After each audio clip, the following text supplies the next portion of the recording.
அனைவருக்கும் வணக்கம். நான் உங்கள் ஜெயமனுகோபால். திதி சூன்யம் அப்படிங்கிறது ஒரு ஜாதகத்தில் ரொம்ப முக்கியமாக பார்க்கணும். இப்போது திதி சூன்யம் ஏதோ ஒரு 2 ராசிகள் சூன்யம் அடைஞ்சிருக்கும்.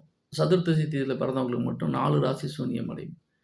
அப்போது யாருக்கெல்லாம் சதுர்த்தசி திதியில் பிறந்திருக்காங்களோ அவங்களுக்கு 4 ராசிகள் சூன்யம் அடையும்.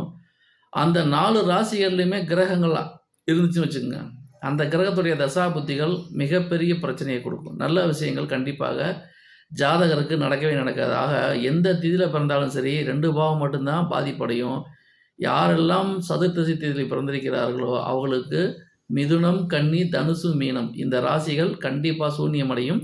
அந்த சூன்ய ராசிகளுக்குள்ளே ஏதாவது கிரகம் இருந்துட்டால் அந்த கிரகத்தின் தசாபுத்தியும் நன்மையை தராது. அந்த கிரகங்கள் ஏதாவது யோகத்தை தரக்கூடிய அமைப்பில் இருந்தாலும் அது தடை தாமதப்படும், நல்ல விஷயங்கள் நடக்காது. இவை முழுக்க முழுக்க பொதுவான தகவல்கள். நன்றி, வணக்கம்.